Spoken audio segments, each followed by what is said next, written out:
months ago, wherever industry rolled out the materials of war, a plea for help went up. Above the clamor of heavy cranes, the call came clear. Along 1,000 docks where idle ships awaited cargoes held up by labor shortage, the call persisted. At Ford's Willow Run near Detroit, manpower shortage had early become a problem. From its overworked trackless trains to its assembly line, the need for workers had risen sharply. And Willow Run, the world's largest plant producing a single item, the B-24, had a goal of 1 bomber an hour, a goal impossible to reach with manpower alone. Today, with that elusive goal achieved, Ford pays tribute to the women whose help made it possible, to American women everywhere, whose valor on the industrial front has sped the day of victory. Staunch were our modern women as they answered their country's call, and in the uniform of the WAC and other services, released thousands of men for duty at the front.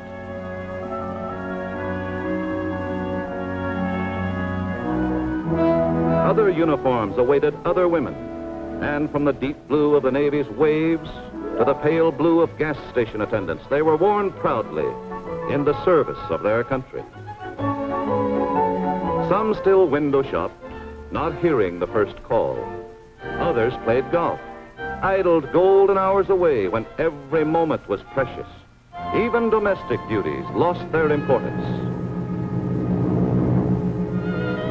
The call came clear. Wake up, Miss America. Wake up, Mrs. America. Friendly planes may not always cast their moving shadow on you, but planes loaded with evil men and death.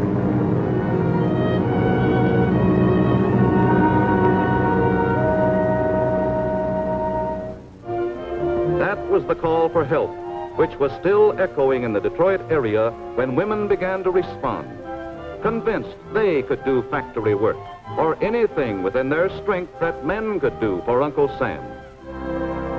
They wore a new badge, a badge not only of courage, but of achievement. These women who had never worked outside their own homes before.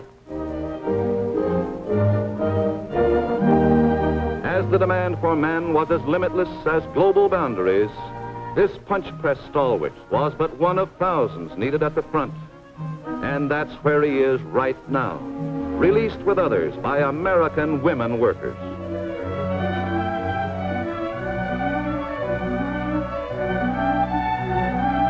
Gradually, the reluctance of husbands to their wives' defense plant jobs relaxed, as such labor became a patriotic privilege. The hardest job of all was learning, but with expert instruction, intricacies of that most complicated of mechanisms, the airplane engine, were readily understood by women.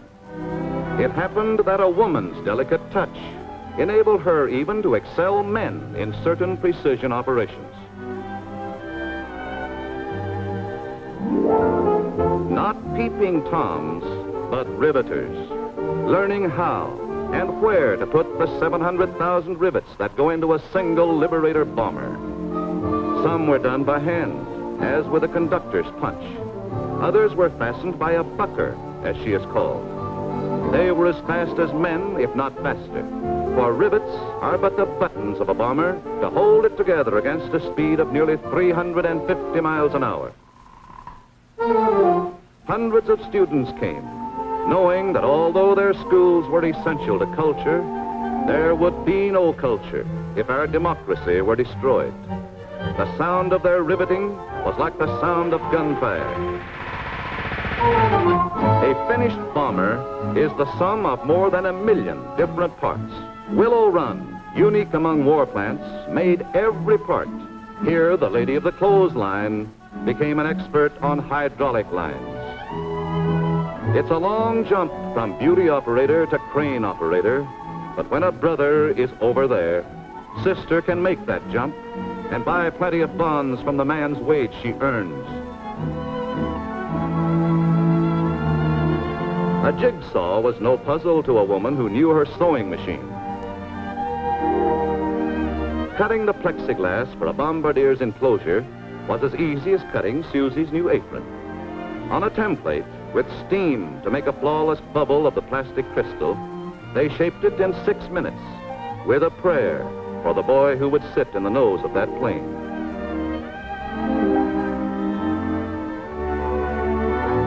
And now the 6 minutes are up, and the transparent enclosure is as fit for the bombardier's clear eyes as it is stout to buffet the terrific winds a bomber creates in his flight. More than 40% of fuselage workers at Willow Run were women, American women, building strong bodies for the planes that would carry their men into foreign skies, shield them on foreign shores. Dietitians supervised the meals which were served the women at cost and which compared with the best of urban restaurant fare. Lunchrooms and food wagons were conveniently placed all over the 87-acre plant. For mental digestion, the training school library provided relaxation and books for study. To man these planes might have caused compulsory national service, but then American women continued like these to fill up the ranks. Under the supervision of experts, women installed the wiring which women assembled, while the boys at the front sang a new version of the old song, "The girl I left behind has the job I left behind, and she can have it too till Johnny comes marching home again." Jigs like these worked as willingly for women as for men. Indeed, with women operators, they cut the 200,000 man-hours formerly required to build a bomber. Every one of these giants of the sky was 25% the product of woman's industry, while these mighty 1,250 horsepower engines were equally the product of fair and competent hands. A new kind of sewing bee for the ladies, a new kind of club that has been felt in Berlin and Tokyo.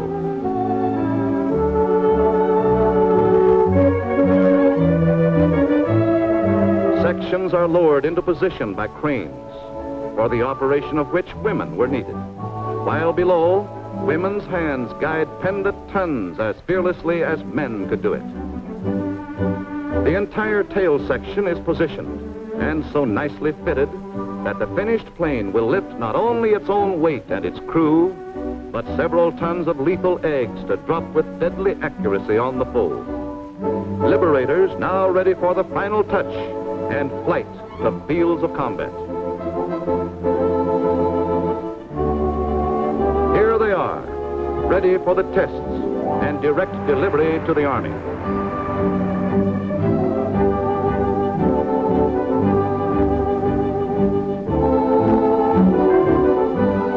Straight from the liberty-loving hands of American men and women, these ships carry a nation's hopes and an enemy's fears.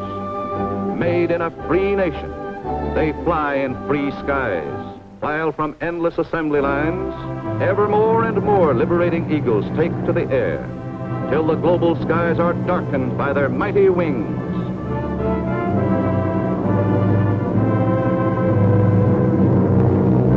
Your sisters, Miss and Mrs. America, helped fashion these falcons of freedom. Brother, husband, sweetheart, son may march up hostile shores under a canopy of liberators. Listen, the wings overhead. Hark, your sisters are singing. It is the song of women, American women on the warpath.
Months ago, wherever industry rolled out the materials of war, a plea for help went up.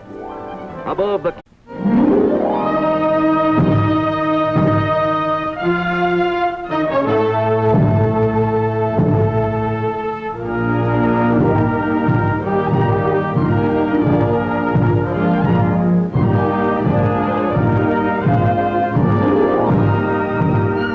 made it possible.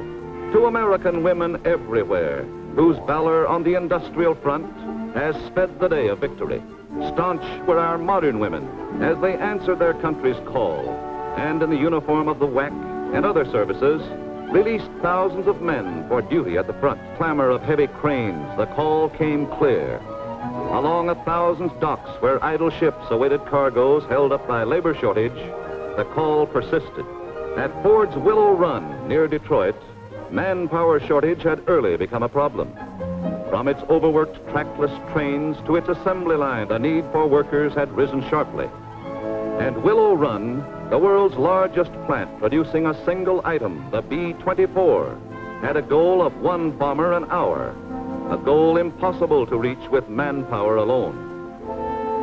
Today, with that elusive goal achieved, Ford pays tribute to the women whose help